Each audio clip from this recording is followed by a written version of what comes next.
ये ध्यान सूत्र है, meditation is seeing without the word and without the thought. ध्यान है बिना शब्द के और बिना विचार के देखना। Seeing without word and thought, बिना शब्द और विचार के देखना ध्यान है। इसे तुम ध्यान विधि भी समझ सकते हो। पहले तो इसको कॉन्सेप्ट की तरह समझो और फिर इसको विधि में भी उपयोग में लाया जा सकता है। क्या होता है देखना शब्दों से और विचारों से? क्योंकि हम जो कुछ भी देखते हैं उसके बीच में हम कोई शब्द ले आते हैं और पहले से ही इकट्ठा किया हुआ या पहले से ही संग्रहित किया हुआ कोई ना कोई विचार बीच में ले आते हैं। अब मान लीजिए हम खिड़की की तरफ देख रहे हैं तो शब्द आ गया खिड़की। हमने कुर्सी की तरफ देखा तो देखने के साथ ही हमारे अंदर शब्द पैदा होता है, ये कुर्सी है। और फिर विचार कि कुर्सी पर बैठना है नहीं बैठना है, या हम कुर्सी पर बैठे थे।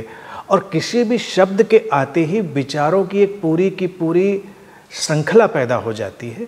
ये मन की एक प्रक्रिया भी है और कभी कभी समस्या भी है। इसीलिए मन खाली नहीं हो पाता।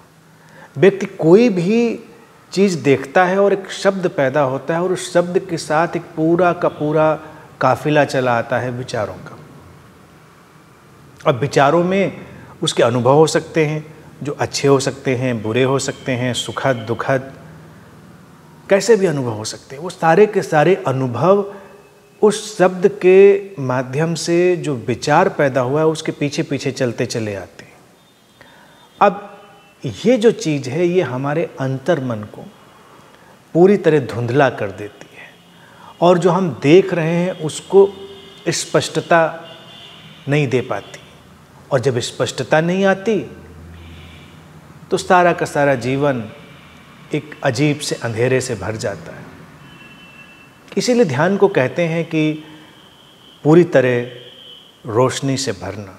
और रोशनी से कब भरेंगे? जब हम जो कुछ भी देखें और उसमें आदत के अनुसार शब्द पैदा तो होगा लेकिन उससे बचें। उसके लिए सबसे इम्पॉर्टेंट चीज़ क्या होगी? पहले अपने आप को ये समझाना कि सारे शब्द काम चलाऊ हैं।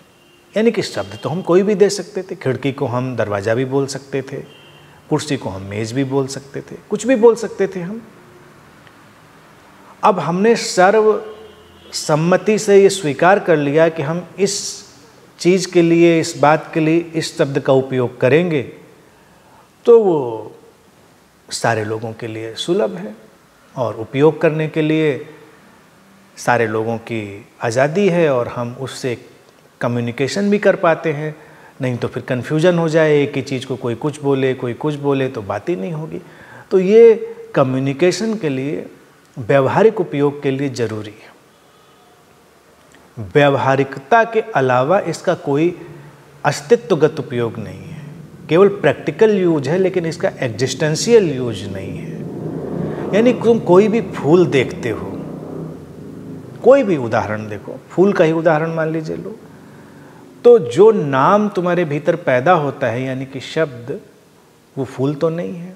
तुमने देखा गुलाब, तुमने देखा बेला, तुमने देखा कमल, और उस फूल को देखते ही ये शब्द पैदा होते हैं।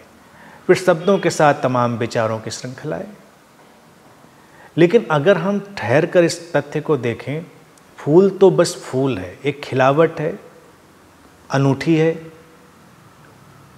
अतुलनीय है, लेकिन उसका कोई नाम नहीं है। तो इस चीज़ को अगर ध्यान विधि में बदलेंगे तो चीज़ों को बिना नाम के देखना शुरू करें। कभी कुछ देखें तो नाम को बीच में ना आने दें। क्या है तुम नहीं जानते।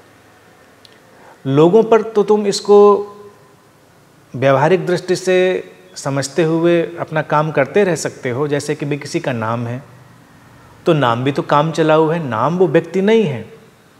तुमने कहा फला व्यक्ति आया है या फला व्यक्ति गया है, लेकिन ये व्यक्ति जो है वो अपने आप में एक रहस्य है, वो नाम नहीं है।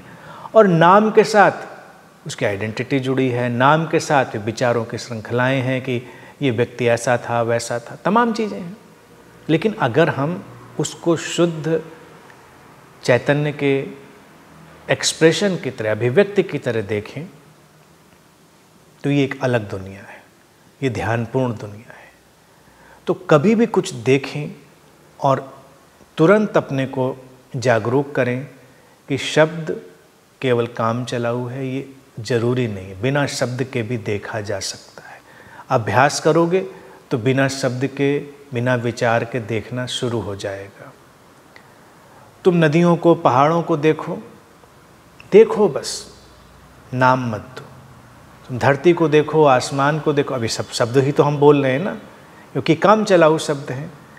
लेकिन अगर हम एक बार समझकर इनका उपयोग करना शुरू करें तो सचमुच में ये एक रहस्यमयी व्यवस्था हमारे लिए पैदा होती है और वो गहरे ध्यान में ले जाती है, एक इनर एम्प्टीनेस में, एक इनर स्पेस में जो अनंत संभावनाओं का केंद्र है। तो इसको एक ध्यान विधि की तरह उपयोग करें, पहले समझें और फिर उसमें जाएं और फिर देखेंगे कितना प्रभावशाली, शक्तिशाली और रूपांतरणकारी ढंग हो सकता है तुम्हारे भीतर ध्यान को प्रकट करने के लिए।